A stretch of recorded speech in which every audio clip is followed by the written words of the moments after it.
Welcome to the Force for Freedom podcast. This is part of the Seeds of Liberty Network. You can find us on Twitter, Facebook, iTunes, and Stitcher for all of our content there. I am Lloyd. I'm going to be interviewing Donnie today, and I believe he'll be interviewing me shortly afterwards. We're kind of doing a back and forth to give you an idea of who we are. Donnie, tell us a little bit about yourself. Hello. I started off in the Army in 1995, spent a couple of years in during the drawdown. Got out in 1999, was kind of bored with it, went home, joined my National Guard unit for a couple of years. 9/11 happened, went back in, joined the Navy this time. Spent 6 years in the Navy, didn't enjoy the contrast as much between the Army and the Navy. Got out of the Navy in 2008, went back in the Army, where I spent 7 more years before I got medically discharged. Well, I kind of let the medical discharge happen. It was I didn't really want to be there anymore, and as far as just walking away when you're in death, it's very difficult. So one of the ways that you could get out without causing a huge stir and destroying your career and all those kinds of things. I'd been Viking my way through a couple of years. I'd been on pain pills for a couple of years. I just decided to stop taking them and let the system do what it does. It filters you out. Yep. So I learned a lot. When I went back in the Army in 2008, I got injured at EOD school, and they sent me out to be an analyst. And ironically, as the federal government tends to do, it builds all its own enemies. Because I was really kind of on board with the program the whole time, and until they took me into a room and said, we want you to think critically. And then, of course, they only wanted me to think critically about the subjects they gave me instead of all of the other things. So I started questioning a lot more in my tour to Iraq. And I got to see basically the difference between the propaganda and reality. And I questioned more and more and more. And after, 5 years of kind of staring a lot of contradictions in the face, I started looking for actual answers and basically migrated from right-wing to libertarian to voluntarist. Okay. So what was it that you did while you were in the Army in your first stint? Basically, I worked at the ammunition supply point. It's a ammunition supply specialist kind of thing. Not a terribly horrible job, just not terribly interesting either. You basically just warehousing a bunch of ammunition. When I tried to re-enlist, there was really nothing available because it was all drawdown time from the late 90s. Sure. And there weren't a whole lot of options. So instead of re-enlisting, I got out, went home, joined an infantry unit. I enjoyed it more than about any other unit I was at. It was one of those weird National Guard units where a lot of people were there was an ex-SF guy, an ex-Delta guy, 2 ex-SEALs, a couple of ex-Rangers. There was a whole lot of professional knowledge there that I got to really enjoy. I learned more in the 3 years in the National Guard than I did 4 years active duty. So I kind of really was still immersing myself in the culture, and I really liked it. So just to let me clarify. So when you were in your National Guard unit, this was not the National Guard that I'm familiar with, where it was pretty much go out, screw off, drink beer, shoot guns, then camp in a tent together? It was both. I mean, there was that. That's the natural environment, but Right. but the environment was also heavily knowledgeable. So while we bring beer to the field, we daytime was serious and nighttime was playtime, and just That does sound fun. yeah, it's a whole lot. It's the depth of knowledge that it comes to that special operations community kind of thing. That's really what it was. Right. Because those guys had pretty much taken over the unit, and it was we don't stand in formation. and we don't do a lot of saluting, but we're really good at our job. We will breach fences. We will, you know, assault buildings. We will do this right. So it was pretty interesting. Okay. So moving on from there, just to the next stage. From there, you went, you did your kind of your supply depot kind of guy to the National Guard aspect, which sounds like you had a fairly interesting and unique experience there. And then you moved on to, you went from green to blue to the Navy. Yep. Is that correct? So what did Yep. you do there? I was an electronics tech in the Navy. That was just because it was a SEAL source rating. I spent my first 2.5 years trying to get into BUDS, but I got injured. So I did a lot of training, but not a whole lot of professional development. So that was kind of miserable. And then I still had after I got injured, I still had a couple of years left in the Navy. So I Right. didn't enjoy it terribly much. Right. Okay. So the anticipation of actual hands-on kind of work beyond fixing Right, electronics, that never right. materialized. So you got stuck with doing the material work on electronics kind of stuff, and that is not glamorous or exciting or hands-on kind of thing. And Yeah, not even terribly interesting. right. And so you transitioned then back to active duty army as an analyst. Yes. I went to EOD school, and one of those injuries, because yeah, I was still playing a hard charger back then. I'd been in for 10 years. I was still moderately healthy. The reason I couldn't go to BUDS is I had a stomach problem, and I wasn't allowed to dive. So I go back into the army to go EOD, and still, I still enjoyed playing rough. I still kept in pretty good shape, and one of those older injuries that I had came back to bite me. I messed up some stuff in my neck, so I didn't end up finishing EOD school, and that's when they sent me to be an analyst. So all of this time, I was fairly much just your typical um, constitutionalist, right wing, probably a little heavy in the militarist side because, well, it Sure. was my thing. It's your bread and butter. Yeah. Yep. So, I didn't have a problem with, empire building per se. Um, I hadn't really thought about it. Right. So Yeah. it's So just to okay, so we got a good recap, I think, of your experiences. Uh, so looking back, um, when you look at your your shipmates and your fellow soldiers, the guys with you in the proverbial trenches, would you say that yours was a fairly common experience, or what would, if you had to make a general statement about those with whom you served, what how would you characterize that? no, well, I mean, my personal experience was pretty freakish. Not too many people transfer services. Not too many people do active duty and part time. Not too many people have 5 different MOSs. So Very in true. that aspect, I was very well traveled, and I got to see a broad spectrum, all the way from combat arms to the twidgetiest of the twidgety support things, and about everything in between. So So you intimated that the analyst job is what kind of started opening your eyes. What Now, we don't just naturally kind of intuit things that are wrong without understanding that there's a contradiction there. And public mhm, schools and boot camp certainly doesn't teach us about logical contradictions.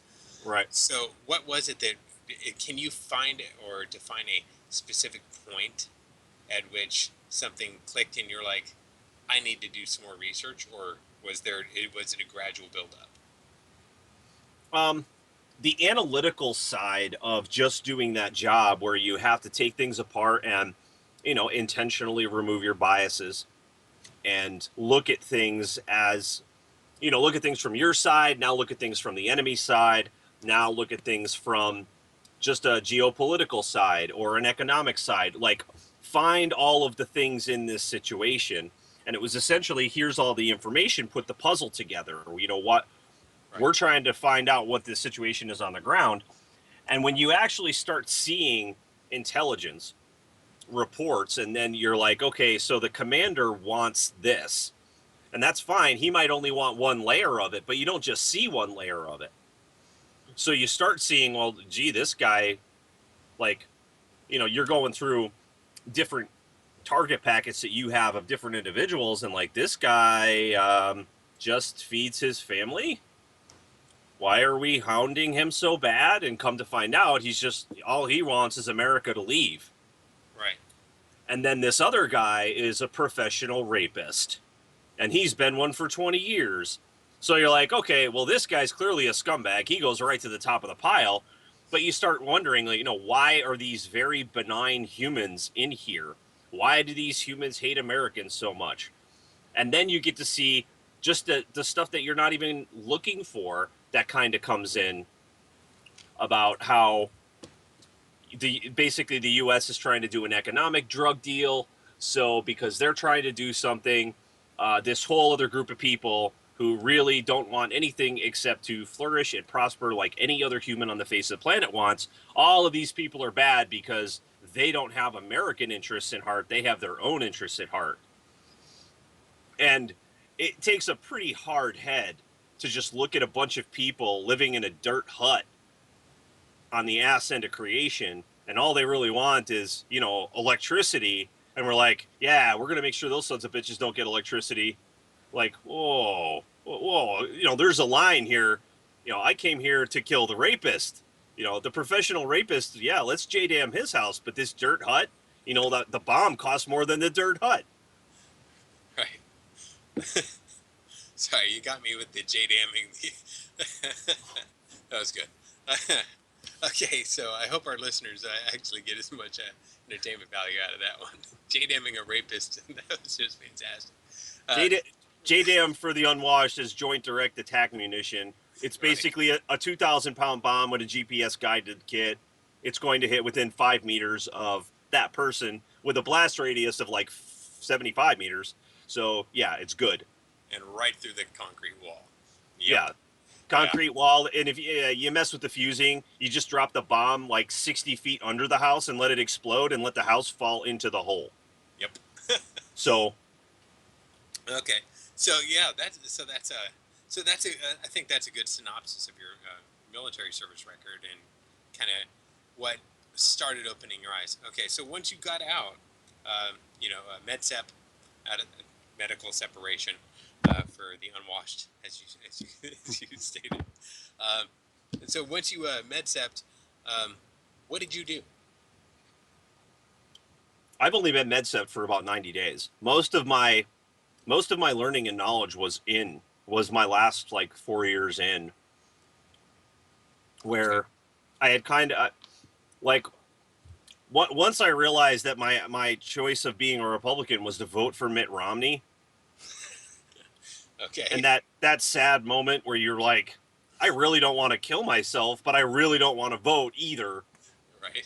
So you start asking yourself, what am I doing here? Why does it appear that these contradictions are all over the place? So what was your next step? What did you do? Military, and they don't fucking know. And you ask the average civilian, and they don't know either. So I want to say I started off with a little Stefan Molyneux. I don't know how that came about, but it just kind of clicked where certain things, like I had heard, there's no such thing as contradiction. And the first time I heard that, I glossed right over it. I'm like, okay, well, this guy's a little idealistic. But he kind of pointed one out about roads. Like, do we really need to be extorted for roads? Isn't it really a contradiction that our freedom hinges on theft? And I'm like, So, I mean, that kind of lit the fuse, and it's such a nebulous thing because if you don't understand anything about economics or philosophy, you're screwed. Right. You're at the bottom of the barrel. But I did understand something about logic because I'd gone through all these courses. What well, the analyst course comes with basic logic and just critical thinking skills and just basic premises. The burden of proof is always on the active claim, and just consistency principle. Okay. And principle of non-contradiction, things of that nature. So it started to make a little bit of sense, but my level of knowledge was so woefully. And here's the thing: when I was getting out, I was sitting next to a sergeant major, okay, and he goes and he prints out his military resume of 30 years, and it's 7 pages long, and here I am with my little 17 years plus two in the dirty National Guard, and I have this 11-page resume. And he looked at me, he's like, "Am I missing some pages or nothing?" And I'm like, no, I'm just a weirdo, Sergeant Major. You know, you have the normal size thing. I have all of these other schools from 5 different MOSs. So when you were, as far as military people go, I was the, more educated guy. I've been around. I've seen a bunch of different things from a bunch of different angles. Right. So when these people start talking about principles of liberty, and they're talking so far over your head in multiple fields, I'm at, the first, the hubris kicks in a little bit. Like, there's no way that it's this hard. There's no way that I'm this far out of school, that I am just this functionally stupid to not understand all these things. And I was shaving one morning and looking at myself in the mirror, and I'm like, you're a dumbass, right? And I kind of just had to admit to myself that the guy in the mirror was a dumbass. He was way, way behind the power curve in as far as being able to understand something from first principles, uh, being able to understand underlying theory as opposed to just bitching about your candidate. And it takes a lot for a guy who's been in the military. He's been on a couple sides of the world. He's been shot at. You piss on 4 continents, you think you know stuff, and then you have to kind of take a step back and say, you know what? I'm not nearly as smart as I think I am. Right. So, and that led me to just start over. I kind of looked at myself and I said, start over, and you need to admit that you don't know what the hell you're talking about. Attack each of these subjects, attach each of your arguments as if you've never argued them before, and you have nothing. You have no supporting information. Donnie, And had you ever run across Socrates and his teachings? prior to this, no. Okay, so No. it's interesting that you would actually, in an organic manner, kind of stumble upon the same thing. The premise of I know nothing, so let's find out what's true, just through reasoning. So that's fantastic. Okay. The beauty of that's where the analyst thing helped, because I have to look at these situations where I might have a preconceived notion about a brown guy who lives in a dirt hut on the far side of the world, where I have to take all of that back and I have to get to his motivations in an effort to predict how he's going to behave. So now I had to do it for myself, and it's very difficult to do that for yourself. Oh yeah.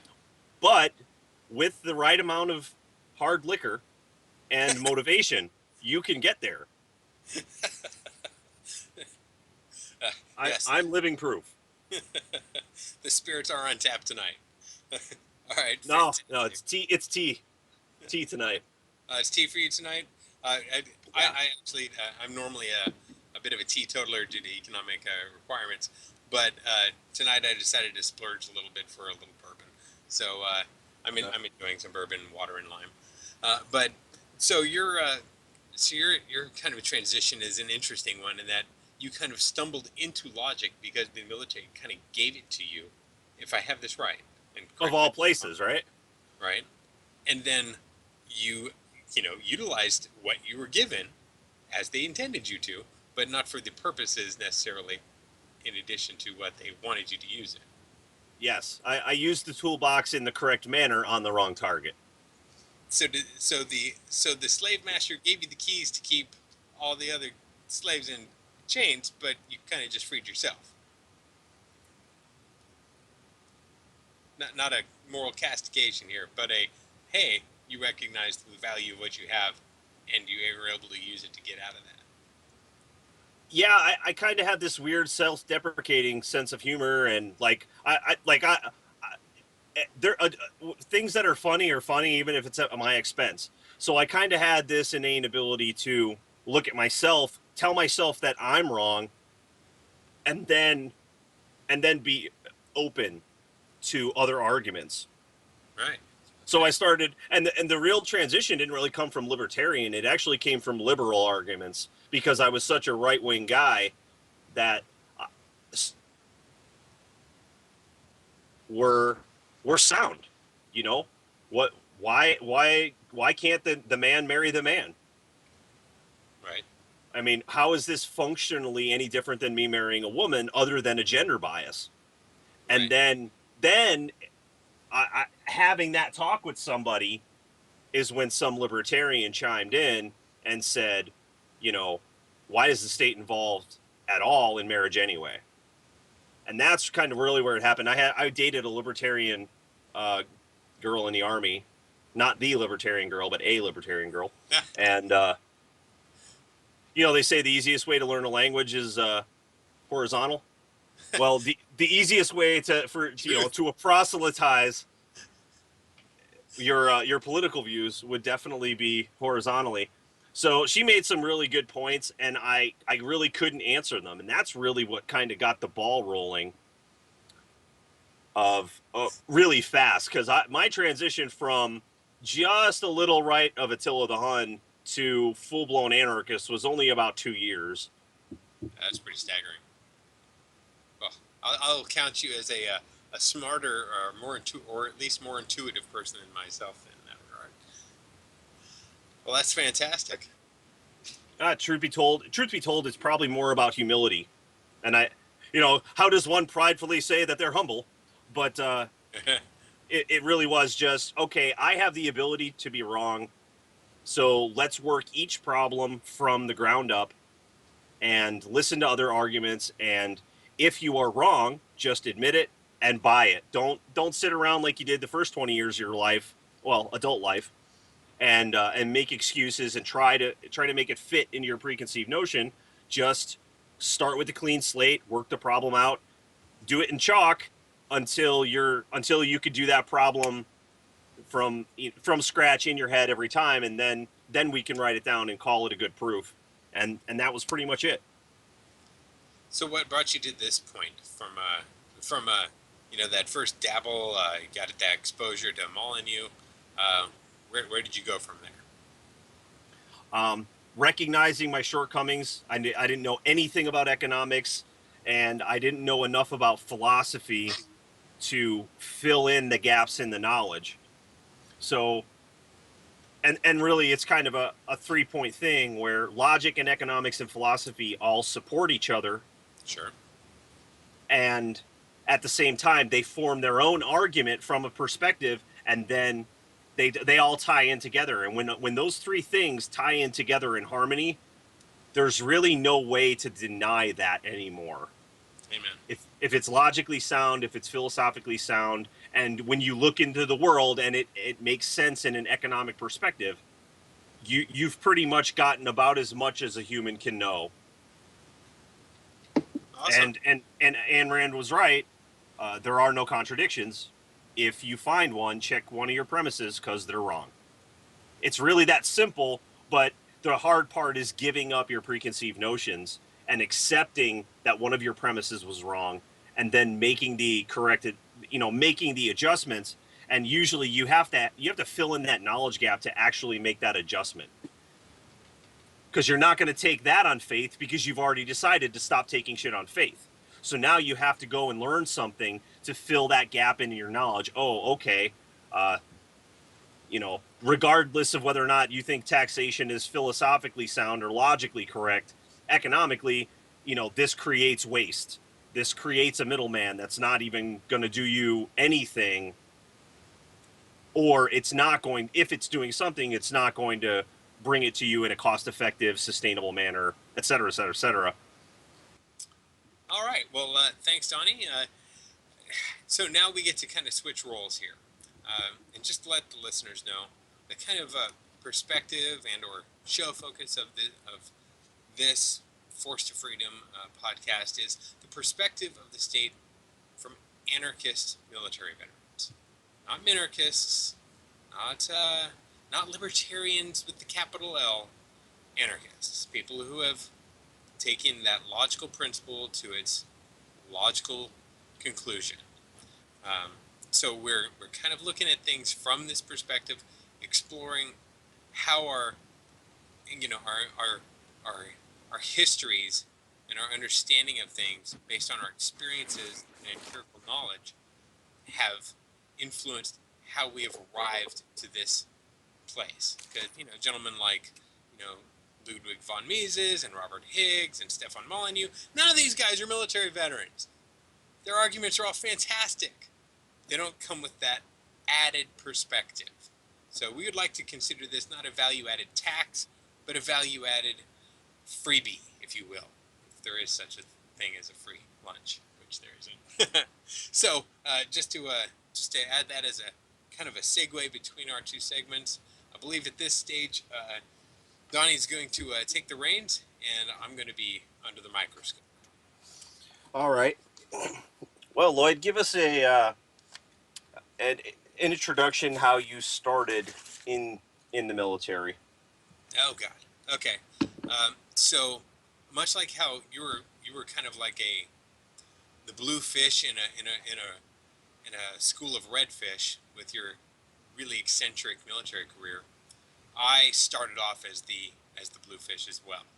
I was 26 when I entered boot camp. Oh, wow. I had already spent 5 years in university without a degree, which I attribute both to my own ridiculous beginnings as a person, and because I was the first person in my entire family to ever go beyond high school, in which I went to what we called a fuck-up school, an alternative school. So I didn't even go to a real high school, other than one semester, after which I got kicked out for drugs. So after that, I went to college, and I found my way to valuing education. I think it was a bit of laziness that I discovered through working. Hey, you know what? Busting my knuckles like my old man, probably not what I want to do for a living. So found my way into higher education, spent a number of years in college before I realized it's incredibly expensive, not understanding economics in the slightest, or even basic fiscal responsibilities and these things. Neither my family nor the school system prepared me for this. I ended up at the end of my junior year in college, about $20,000 in debt, unable to pay the rent, and with a crazy, in retrospect, I recognize her as such, crazy fiance on kind of on my dole. And so I did what every half-informed, intelligent, aspirational young man with heads full of delusions do. I joined the military to solve my problems. I went to my local Navy recruiter, and in retrospect, having been a Navy recruiter, I was his goddamn wet dream. I was a bit overweight from drinking way too much on campus and doing mushrooms and screwing my hot teenage girlfriend. Well, I guess she was 20 by then, maybe. Anyway, so I decided to do the military thing, and my broke ass, because he had like a lame leg, recruiter came out, started my paperwork, said I needed to lose 20 pounds. So I went out to the local track, ran off the pounds, got into the Navy, and before I knew it, wham bam, thank you ma'am, I'm at RTC Great Lakes in the Navy, just like my father and a number of people before me in my family had been in the military. Because, I grew up in a family line filled with veterans. From my dad, who had been kind of like a, I don't know, pencil pusher in the Navy back between Korea and Vietnam. So he had kind of like a, not a negative, not a positive, just kind of like, meh, kind of a pencil pusher's job, right? Perspective on the Navy. To my grandfather, who had been an artillery sergeant in World War I in the 1st All-Indian Cavalry. Not a perspective I got to glean any information off of, because he died when I was young. But anyway, so I ended up in the military and in the Navy, and because I was a smart guy, but I had a history of drugs, and I confessed to it at MEPS, unlike 99.9% of the other people. uh, I guess I had a kernel of integrity that I had either learned socially or had innately. Um, I told the truth at MEPS, and I told them all of my drug use in college, and so that disbarred me from a lot of things I really wanted to do. But I ended up in operations, uh, so I ended up with a not a pencil pusher's job, but an interesting job with a lot of diverse applications. So they sent me to RTC Great Lakes, where boot camp went down, and boot camp in the Navy at the time seemed really hardcore and strenuous because I was coming at it from a civilian perspective, and I didn't understand that which I was capable of, like physically and mentally and emotionally. I did not understand the limits of human endurance in Uh-huh. within the slightest context of what was actually possible. Had no understanding.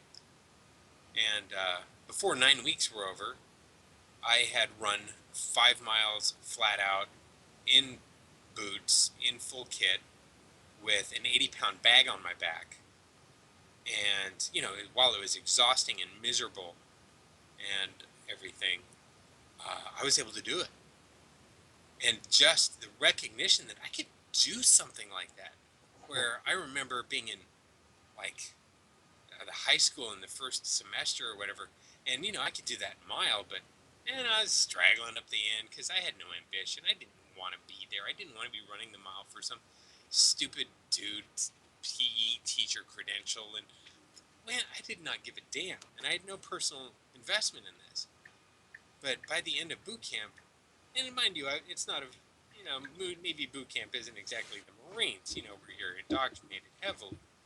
There's not as much personality erasure. But, I recognized I was capable of a hell of a lot more than I was ever told that I was capable of, nor than I had ever given myself credit for. So, a lot of things opened up for me at that stage, just in matters of confidence and recognition of my own virtues and values and shortcomings. I don't want to say I had any kind of glimmer of philosophical understanding of myself and my past, but it awakened in me a sense of potential. Is if I Uh-huh. if I could put it in a single phrase, I recognized I had potential. People had been telling me that bullshit line for years, and everyone knows a sales pitch when they hear it. Growing up in a quasi-capitalist society, you grow up understanding what a sales pitch is when you hear it, and I knew that was just a sales pitch or just something that parents said to their kids because they didn't have anything better to say. Uh-huh. I understood it by the time I left boot camp. And then I went to A school, our tech school for you who never went blue.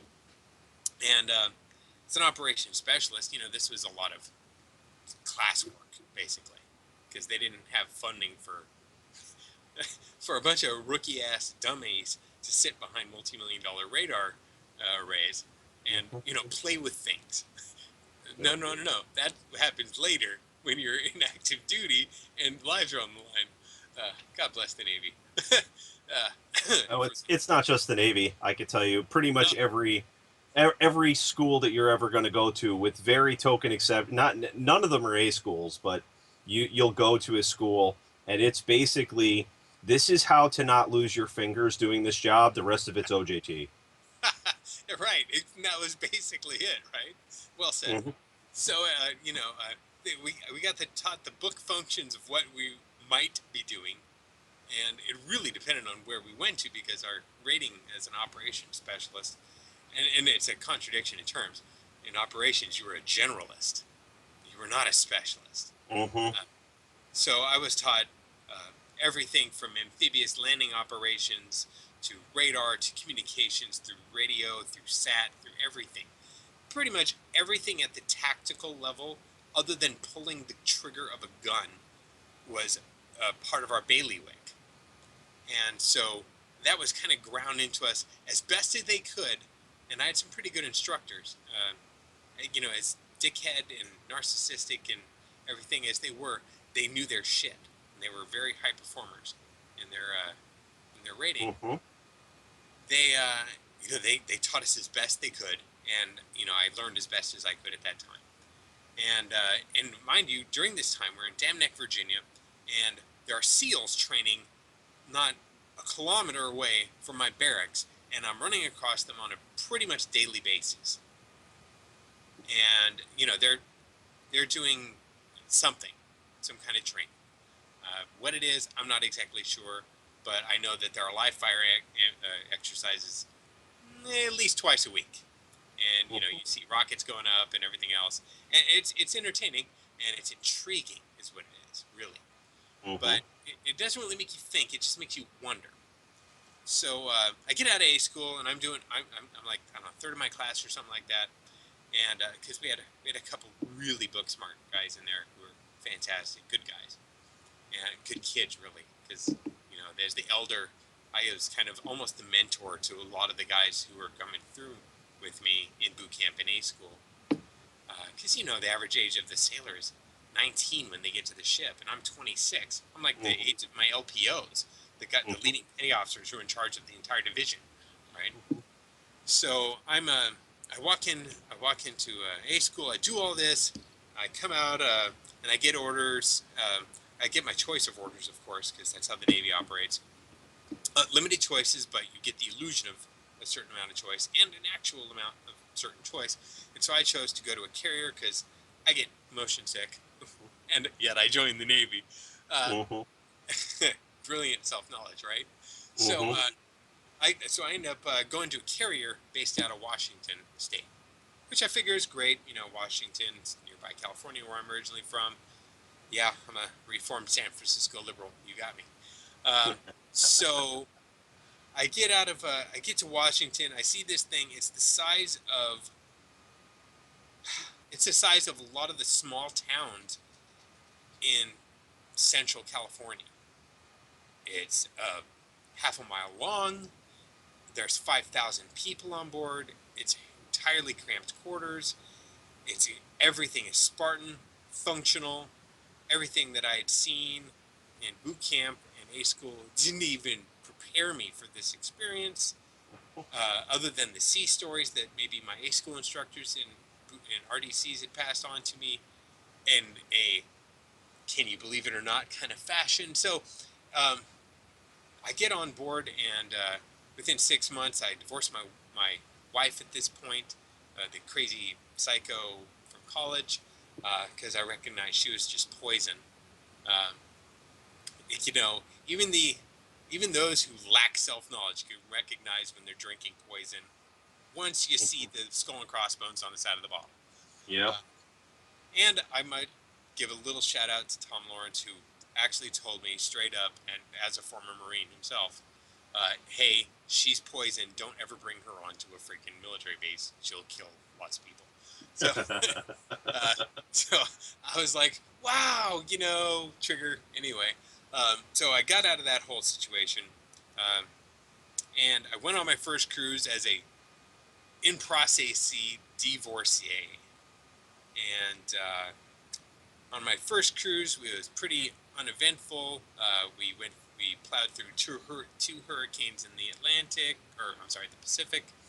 Um, Missed a bunch of ports of call, so it was pretty miserable.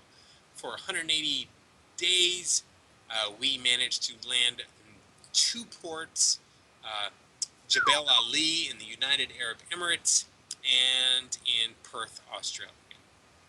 And that was a whopping it. Oh wait, no, Tasmania also. We hit Hobart, Tasmania for a couple of days. That was cool. But in between then, the USS Cole got bombed about 90 miles away from us. The first real Al Qaeda strike against the U.S. And this is during the Clinton administration and everything. So we were kind of like, we don't really know what this is going to mean for us, but everyone had their panties up in a bunch, and the entire chain of command was kind of nervous. And so that kind of trickles down. That kind of trickle down really, really does work. It's very effective. Uh, and so everyone was kind of nervous until we pulled into San Diego and then back into Everett. We're on our merry way for a year in dry dock, during which I learned, hey, the Navy, it's not just an adventure, it's a job. So I did basically refit construction work in dry dock for a year, during which time I made pay grade again. I'd already made pay grade while out on cruise because I'm like about 80% smarter than most of the people who were in the Navy, and I'd already had a college background, so I was somewhat intelligent and educated, if not informed. So I was already in E5 by the time I got out of dry dock, and before we got out of dry dock, just a couple months, September 11th happened. And I would like to count whoever that nameless Marine is who pointed an M60 at my chest there in Bremerton, Washington, on that day, as the guy who lit the spark that became who I am now. Because I recognized that I was a decent person who was not at war with the United States of America or its government or whatever, right? And yet, by the directives of the Commander-in-Chief and the people who followed his orders, a United States Marine who was just doing his job was pointing an M60 at my chest, and those were not blanks. And he was behind a sandbag that he had erected in haste, and he was at checkpoint along with a couple government employees and quasi-private security guards. And despite the fact that I was in uniform and clean cut and quite clearly, just another guy in the Navy, I had 7.62 millimeter shells directed at my chest, and they were prepared to pull the trigger. And for no rational reason. Mind you, I did not understand anything about rationalism at this stage, other than some learning I had received via the Enlightenment era history. And so, kind of the next couple months while we finished up dry dock was a lot of that on a daily basis. And in decreasing quantities, because things relaxed, as things always do in the military, after an oh shit panic moment. When we left dry dock, we went out in support of Operation Enduring Freedom to relieve the USS John F. Kennedy, who had commenced the bombing runs for Operation Enduring Freedom. So we followed suit. We did their thing. We started dropping bombs on the Taliban and whatnot. And we did that for a number of months. And then at the end of that, we went to, Perth, Australia. Because by this time, our flight deck was pretty much like that skateboard you had as a kid that you loved, that you'd run like for however many years, and the non-skid that was on top was like pretty much just like vinyl, like on your old records. You'd just slip right the hell off underfoot. That's what our deck was like. So we had to go home because the planes couldn't land anymore. We'd launched so many fighters and dropped so many bombs on these hut-dwelling, just barely lifted out of savagery jackholes over in this desert, mountainous shithole of a nowhere country, that there was no more non-skid on the carrier's flight deck. Wow. So we came back and we're like, okay, well, we're gonna go screw some Australian bitches, drink their Carlsbad beer, and then we're gonna go home and do our thing, because this is what sailors do. And I will tout this as something that recruiters will tell people the truth about. We screw foreign women. That was what we did. That was our primary MOS. Our secondary was what we had to do to get to screw foreign women. So this is what we did. And we got to Australia. We shagged a bunch of gals for about a month, because midway through our leave there, which was just supposed to be 5 days, they told us we should just hold up on station and have our flight deck resurfaced, just in case. And so these repairs were... Perth? Yeah.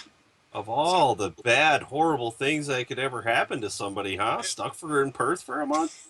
It was fantastic. I was eating chili mussels and having vodka and tonics.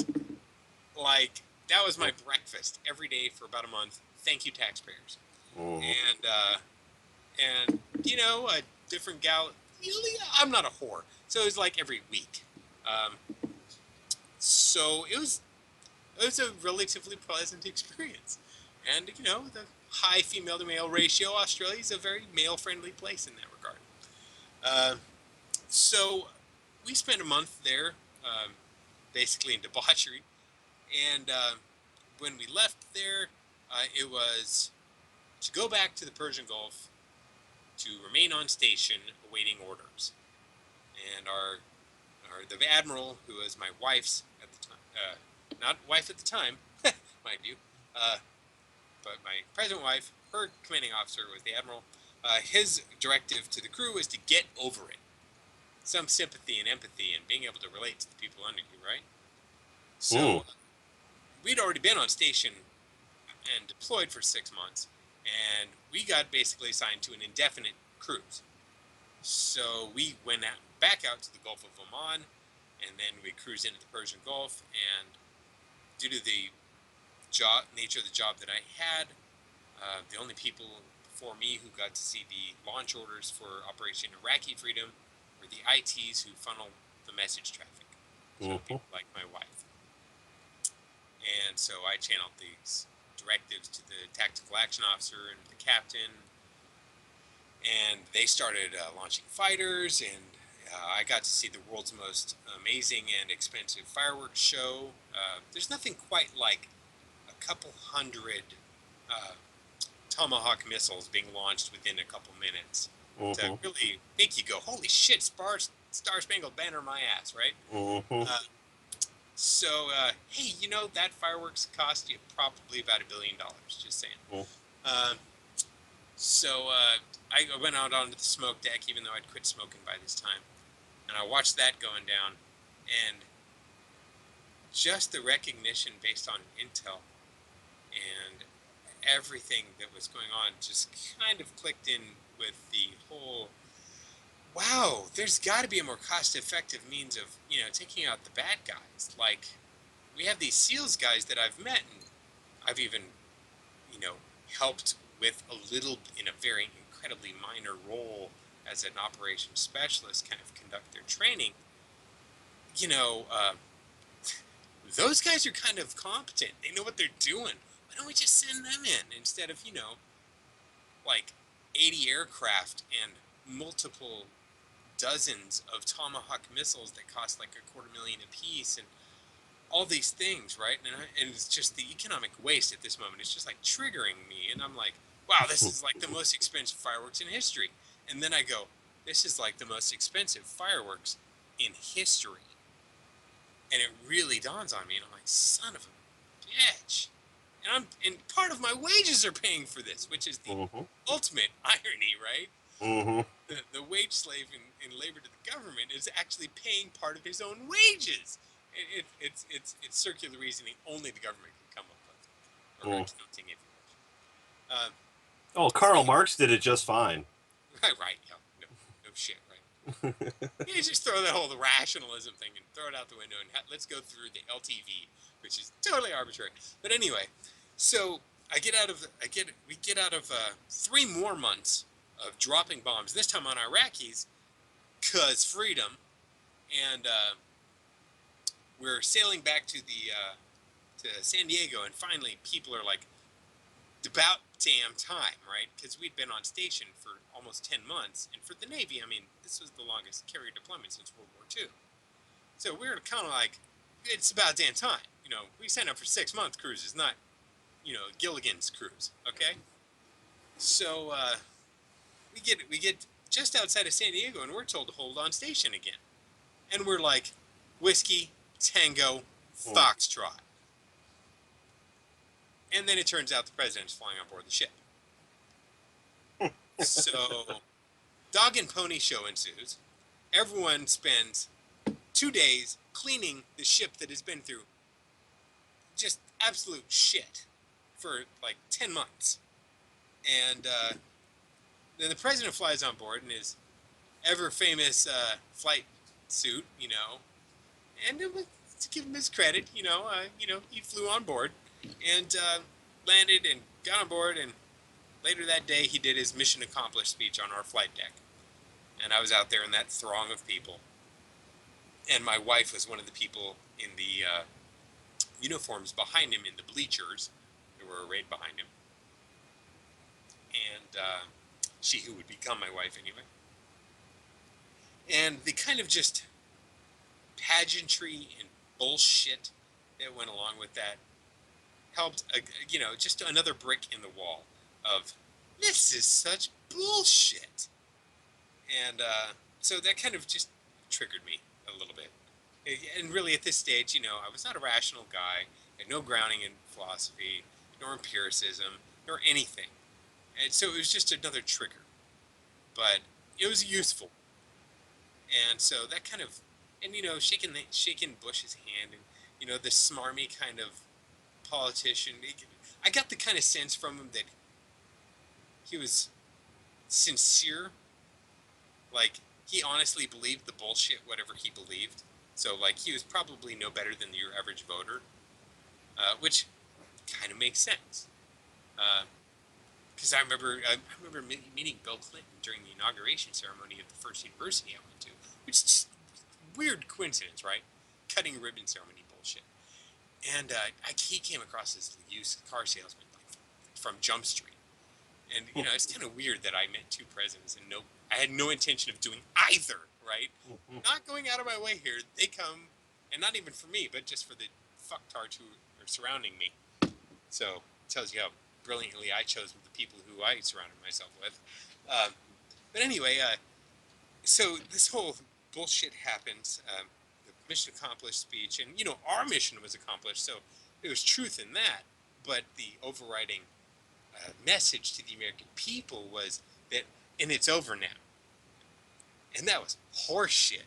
Mm-hmm. And so I came back and I did my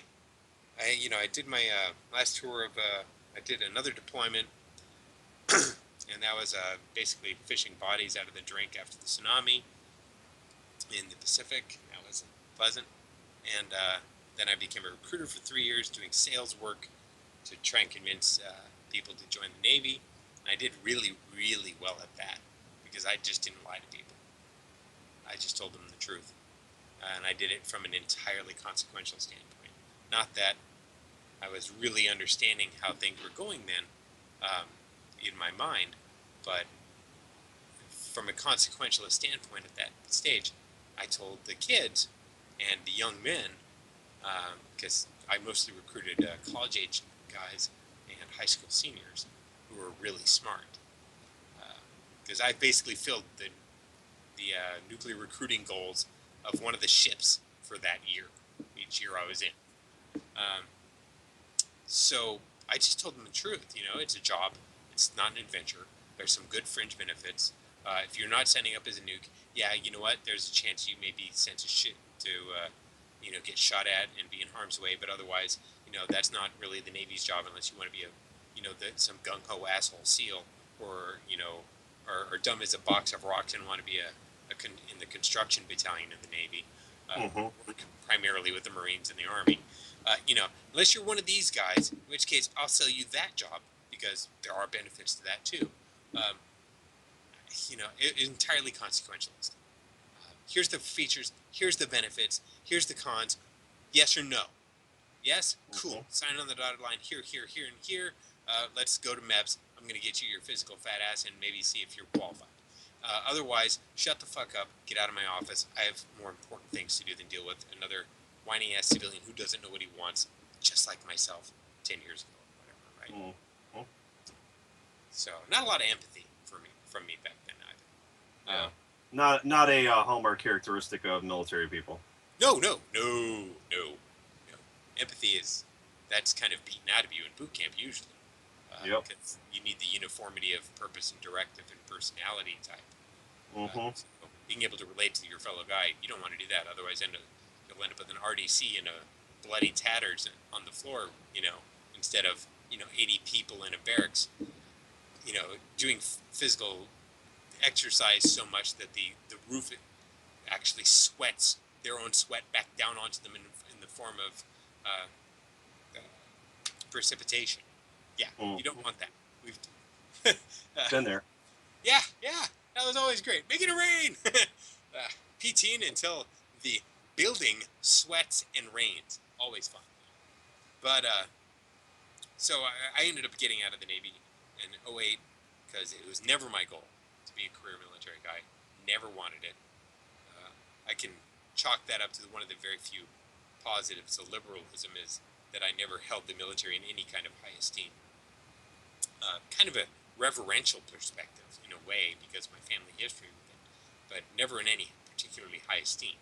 And certainly not as a career goal. Fuck that. But got out of the Navy, went to college, finished what I had started back in the 90s, uh, and got to experience college from 2009 to 2012 in the 21st century. And, with this whole internet thing having already really taken off, and the generation, that had preceded me now filling the seats of the classrooms in which I was a student, and seeing the atrophy of common sense, of any kind of moral reasoning. Because, I was raised by baby boomers, and these kids were raised by children of baby boomers. And so all I saw was narcissism. And where, I had been taught, hey, if you want that damn toy, you're going to have to save your money and go mow lawns and shit. And which was fine, but great moral lecture as an 8-year-old, right? Hey, you want that, that cool transformer that's brand new and whatever on the market, you're going to have to go earn the money. So you're going to have to pick grapes at the Wenty Vineyards, or you're going to have to mow lawns in the neighborhood. You'll have to negotiate on a price. A little bit of entrepreneurial capitalism, right? Without it actually being taught as such. We got held to the moral responsibility was entirely on our shoulders for everything we did as children of the baby boomers, and I marginally squeeze into the Gen X category. So we got soul crushing moral arguments leveled against us when we fucked up. Yep. Personal responsibility, you little shit. Letting your bike rust, you get to fix it. All these things square on our shoulders, which is great. Kind of soul crushing in the moment, and not a lot of empathy there, and classic narcissism from the baby boomers. But hey, at least they're passing these values down, right? Even if they're not practicing them. Yeah. But none of that in the people surrounding me in the halls of academia in the 21st century. Like, not even among the academics. Yeah.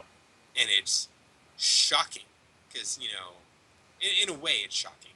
I'd seen the rise of the feminazis and the Marxist, the cultural Marxists and everything in the universities where I went first in California.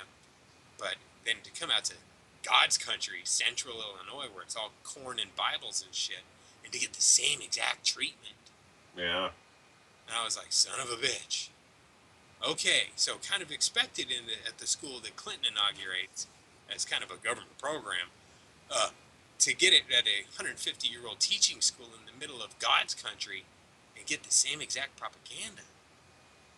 Maybe with a little slighter, more conservative twinge of delivery. It's an eye-opener. And it was around this time that, that Ron Paul was doing his election run of / educational kind of efforts, right? Because we all kind of knew he wasn't really running to win. That was bullshit. There was no way that dude was going to win the presidency. But he opened a lot of eyes, and I have to give him credit for where credit is due, and mine were one of them. I'd had a lot of pinpricks to my bubble of hubris before then, little empirical things where, this is obviously bullshit kind of things. But I'd never had anyone in an academic fashion, and I kind of think of myself in a bit as a thinker. No one had ever, it's certainly not in political discourse, used academic and like rational academic jargon. Like, you'd listen to the presidential debate, and, at this time I was, whatever, kind of conservative-ish.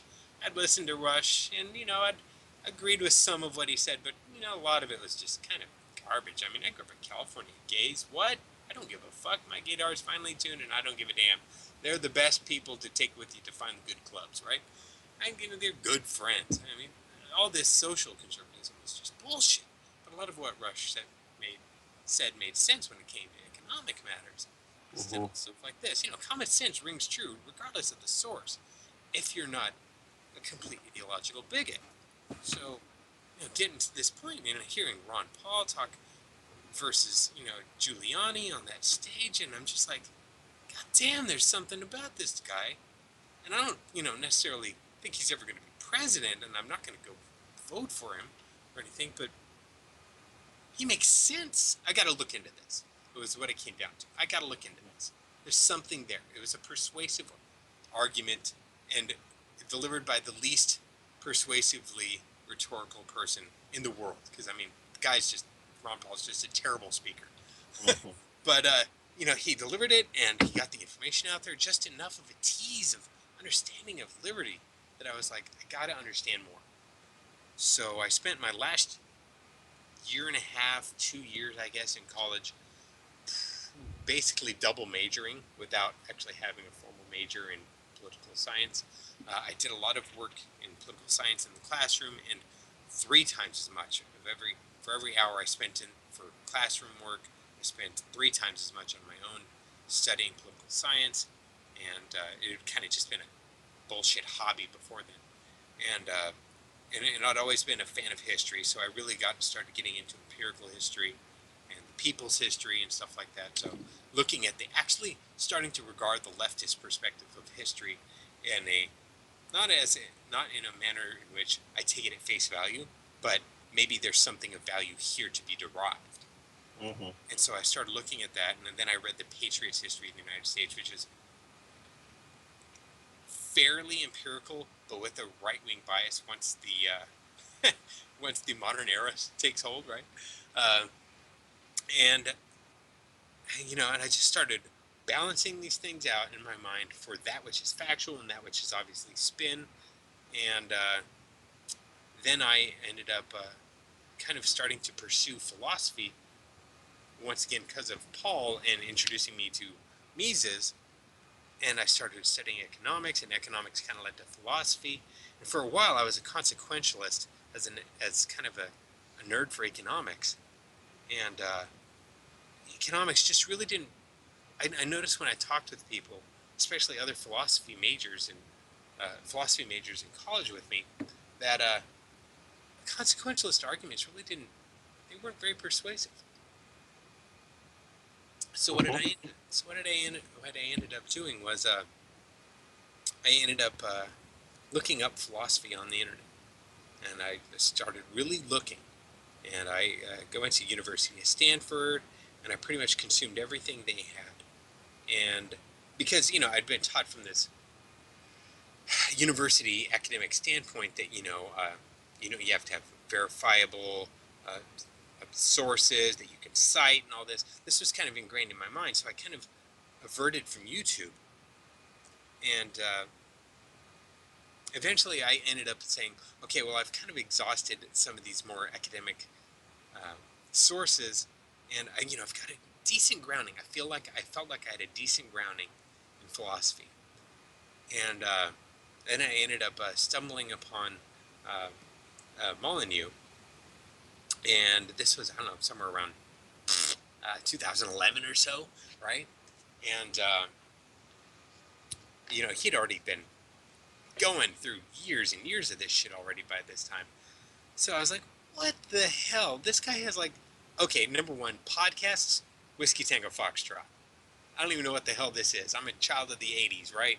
So, okay, kind of let's get our brain wrapped around this medium.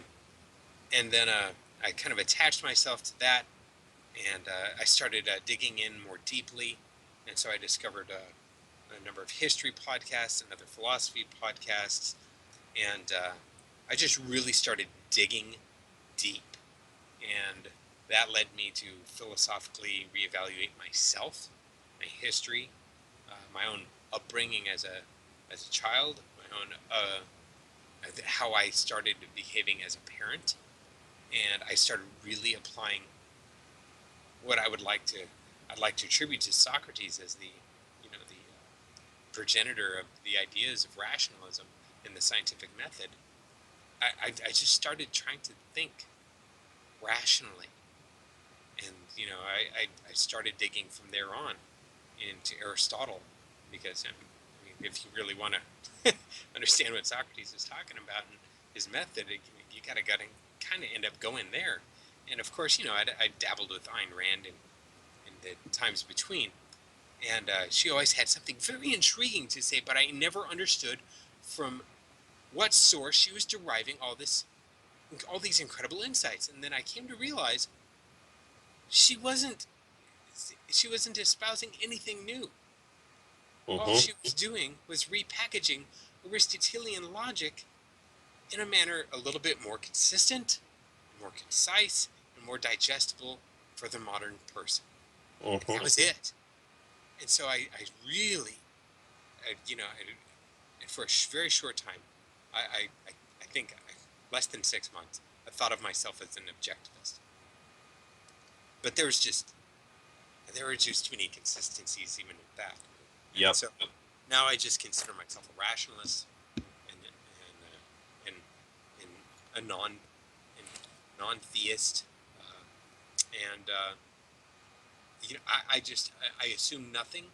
I had now understood, much like yourself with the revelation of your own ignorance. That was kind of the clinching moment, was when I realized that Ayn Rand was just repackaging Aristotle. That was kind of the moment of, okay, so you clearly didn't. Any philosopher should have known this, right? So clearly you know nothing. No matter how many sources you went to, read, studied, listened to, you don't know jack. So let's approach everything from a fresh start. Not necessarily to reinvent the wheel, but assume everything that I think is true is suspect. And so I simply opened myself, therefore and thereafter, to arguments, uh, and I just allowed the evidence to take me wherever it led. And invariably, that led me to libertarianism.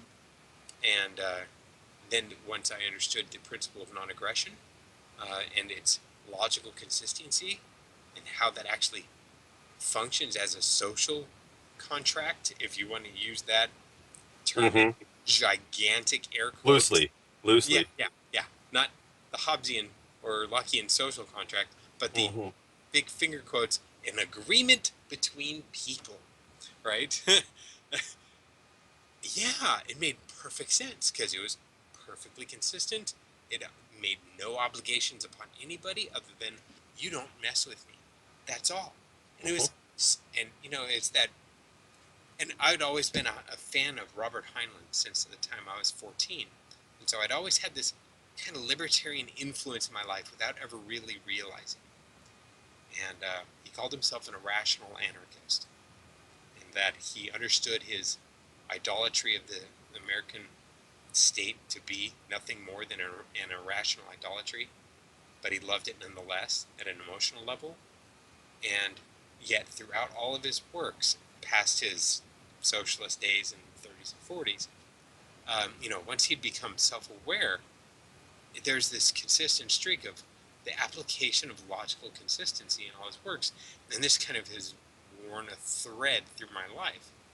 And so I'd like to, in a way, attribute Heinlein's subtle and maybe subconscious influence to me being the anarchist I am today, and having a degree in education, and English education at that. So, because it was a consistent thread throughout the entire thing.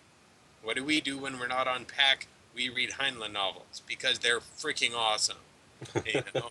And and there's always guns and hot chicks and action and really freaking deep thoughts. And man, that's a great combo. Let's do that. We can do martinis and hard-ons, and we can do all those things with that. You know, it's great.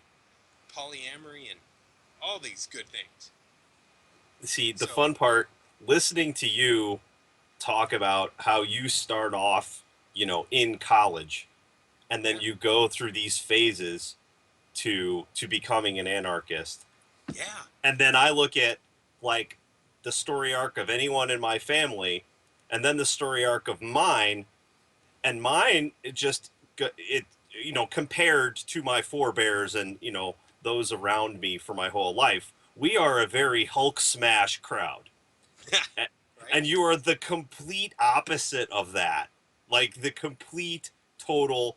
You come from the left, I come from the right. You come from education from a young age, and higher principles and higher orders of thinking from Right. right out of high school, right? And and it's very strange to hear the other way around, because yours is almost directly opposite, where the academia had to give way to reality, whereas my reality had to give way to academia. So, yeah, I mean, it was. I mean, I was a full-fledged communist at one point, Kool-Aid drinking communist in young college days. But that was California, and that was before I could even think. And so, it was a matter of gradual erosion of irrationalities for me. And for you, it sounded like it's a little more of a concise transition. So I give you props for that. This is why another reason why I do not consider myself a smart guy, just a guy who is open to good arguments. Because boy, look at how many years I was wrong. 20 years.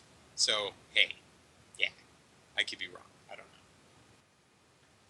know. Okay, folks, I'm sure you've listened to us ramble on long enough just for the intros episode.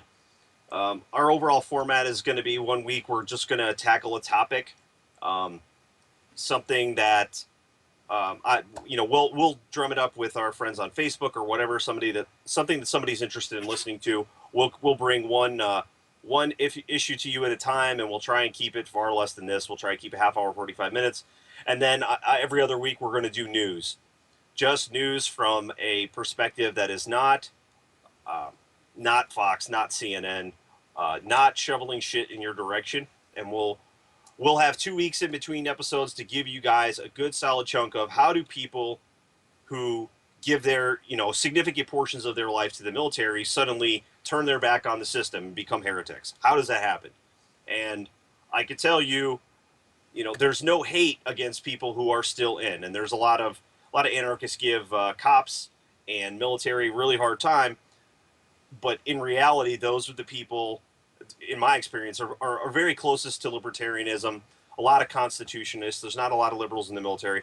So our whole goal here is to give you guys some insight as to how to make sense of the nonsense you see on TV without the propaganda, without the belief, without the irrational, this doesn't make sense. You're hearing your own politician say stuff and he's full of shit, but you're just kind of blowing that off. That's why we're here. That's what we're doing. And our audience is intended to be military cops, people who tend to be on the authoritarian side, but also tend to be very liberty minded, just inconsistent. That's what we're doing. That's why we're here. Um, seedsofliberty.com, Seeds of Liberty on Facebook. If you have questions, concerns, gripes, complaints, questions, we will address them in the order in which they are received. Thanks for listening. I'm Donnie. He's Lloyd. See you later.